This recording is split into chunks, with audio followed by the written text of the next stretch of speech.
الحمد لله رب العالمين والعاقبة للمتقين والصلاة والسلام على سيد الأنبياء والمرسلين وعن عائشة رضي الله تعالى عنها أن النبي صلى الله عليه وآله وسلم قال لها لو مت قبلي لغسلتك الحديث رواہ احمد وابن ماجہ وصححہ ابن حبان۔ سیدہ عائشہ صدیقہ رضی اللہ تعالی عنہا سے روایت ہے، بے شک نبی مکرم صلی اللہ علیہ وآلہ وسلم نے قال لہا ان سے فرمایا، کیا آپ علیہ السلام نے سیدہ عائشہ رضی اللہ تعالی عنہا سے فرمایا، لو اگر متی تو فوت ہو گئی قبلی مجھ سے پہلے، لغسلتکی تو میں تمہیں غسل دوں گا۔ الحدیث یہ ایک لمبی حدیث ہے، یعنی آگے آپ حدیث کو مکمل کر لیں۔ اس حدیث کو امام احمد نے، امام ابن ماجہ رحمۃ اللہ علیہ نے روایت کیا ہے، اور امام ابن حبان رحمۃ اللہ علیہ نے اس کو صحیح قرار دیا ہے۔ اب اس روایت کو شیخ زبیر علی زئی رحمہ اللہ انہوں نے ضعیف قرار دیا ہے، لیکن ابن ماجہ کی جو انہوں نے تحقیق و تخریج کی ہے اس میں یہ بات انہوں نے نقل کی ہے کہ مذکورہ حدیث کے بعض حصوں کے شواہد صحیح بخاری کے اندر موجود ہیں۔ ان کے علاوہ جو دیگر محققین ہیں انہوں نے اس روایت کو حسن قرار دیا ہے، تو تحقیقی بحث سے یعنی یہ بات ثابت ہوتی ہے کہ یہ روایت کیا ہے، حسن درجے کی ہے۔ اس حدیث مبارکہ سے ایک مسئلہ تو یہ ثابت ہوتا ہے کہ رسول مکرم صلی اللہ علیہ وآلہ وسلم غیب کا علم نہیں رکھتے تھے، آپ عالم الغیب نہیں ہیں۔ کیوں؟ اگر آپ غیب کا علم رکھتے ہوتے تو یہ بات آپ ارشاد ہی نہ فرماتے کہ لو متی قبلی لغسلتکی، کیونکہ آپ کو تو علم تھا کہ سیدہ عائشہ نے میرے بعد فوت ہونا ہے، میں سیدہ عائشہ سے پہلے اس دنیا سے چلا جاؤں گا، تو یہ آپ کے عالم الغیب نہ ہونے کی دلیل ہے، کیونکہ عالم الغیب صرف اور صرف اللہ تعالیٰ کی ذات ہے، اللہ تعالیٰ کے علاوہ کوئی بھی عالم الغیب نہیں ہے۔ قل لا يعلم من في السماوات والارض الغیب الا اللہ، تو بہت ساری آیات اور بھی موجود ہیں، تو بہرحال میں اس بحث میں نہیں جاتا، صرف یہاں پر یہ بتلانا مقصود ہے کہ رسول مکرم صلی اللہ علیہ وآلہ وسلم عالم الغیب نہیں ہیں۔ اور نمبر 2، جو لوگ رسول مکرم صلی اللہ علیہ وآلہ وسلم کی وفات نہیں مانتے، آپ کا فوت ہونا نہیں مانتے، ان لوگوں کو اس حدیث مبارکہ کے ان الفاظ کے اوپر غور کرنا چاہیے کہ آپ علیہ السلام نے یہاں پر اشارہ بھی کیا ہے کہ میں نے بھی فوت ہونا ہے، میں نے بھی فوت ہونا ہے، تو آپ انک میت و انہم میتون وما جعلنا لبشر من قبلک الخلد افإن مت فهم الخالدون، کیا آپ فوت ہو جائیں گے اور یہ ہمیشہ رہیں گے؟ تو یہ ہمیشہ رہنے والی ذات اللہ رب العالمین کی ذات ہے، باقی کوئی بھی ایسی نہیں ہے ہستی کہ جس کے اوپر موت نہ آئے، ہر ایک کو مرنا ہے۔ کل من علیہا فان ویبقى وجہ ربک ذو الجلال والاکرام۔ اور تیسری بات، اس حدیث مبارکہ کے اندر جو مسئلہ بیان ہوا ہے وہ مسئلہ اب ہم سمجھتے ہیں، اور وہ کیا ہے کہ کیا خاوند اپنی بیوی کو فوت ہونے کے بعد، بیوی فوت ہو جاتی ہے تو کیا خاوند اس کو غسل دے سکتا ہے، یا خاوند فوت ہو جائے تو بیوی اپنے خاوند کو غسل دے سکتی ہے یا نہیں، یعنی زوجین ایک دوسرے کو غسل دے سکتے ہیں یا نہیں دے سکتے؟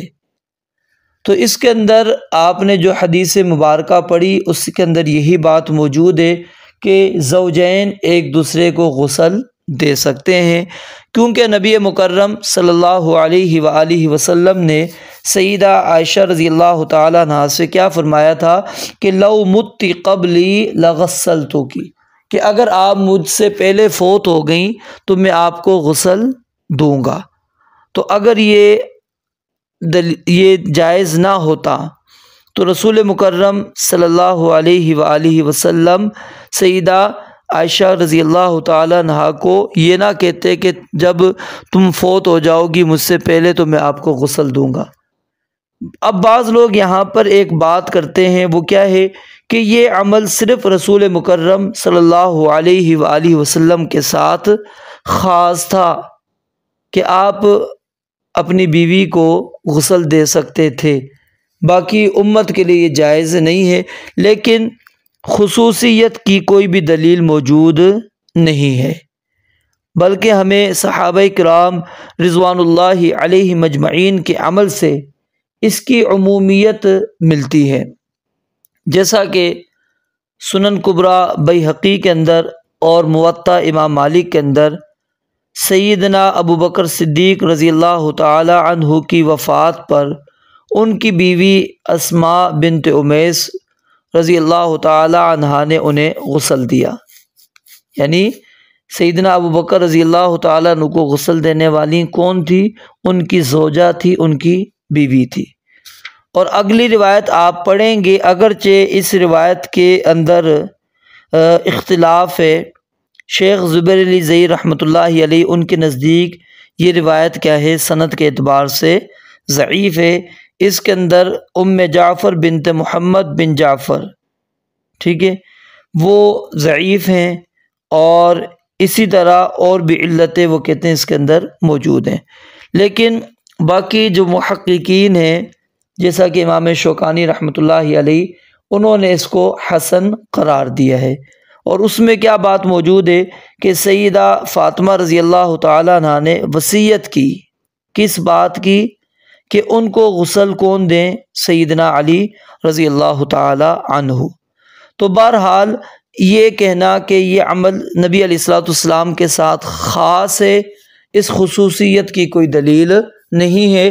زوجین ایک دوسرے کو غسل دے سکتے۔ ہمارے ہاں یہ سمجھا جاتا ہے کہ جب خاوند فوت ہو گیا تو بیوی کا اس سے تعلق ختم ہو گیا، یا بیوی فوت ہو گئی تو خاوند کا تعلق ختم ہو گیا، اب نہ وہ اس کو دیکھ سکتا ہے، نہ اس کی کیا نام ہے چارپائی کو پکڑ سکتا ہے، اور نہ ہی وہ اس کو غسل دے سکتا ہے، نہ ہی اس کو کفن دے سکتا ہے۔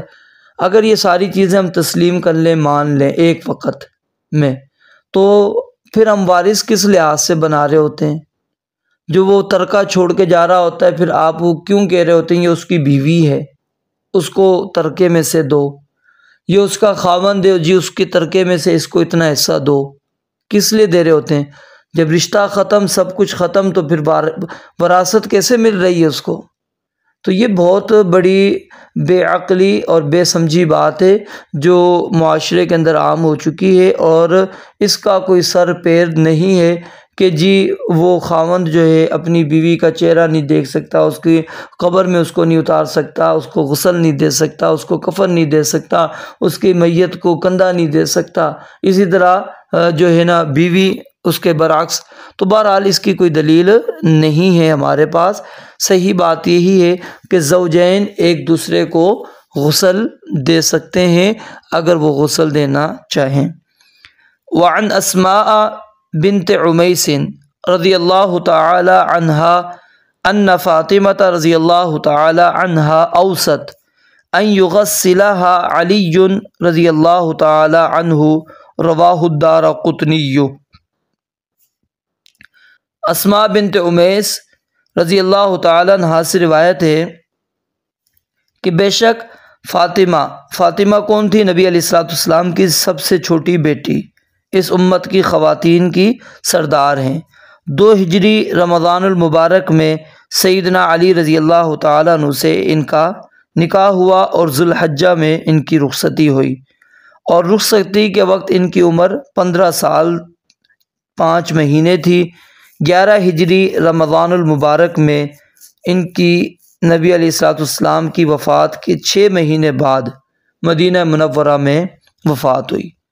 تو سیدہ فاطمہ رضی اللہ تعالی عنہا نے اوسط وصیت کی، کس چیز کی؟ ان یغسلھا علی، کہ ان کو غسل دیں گے کون؟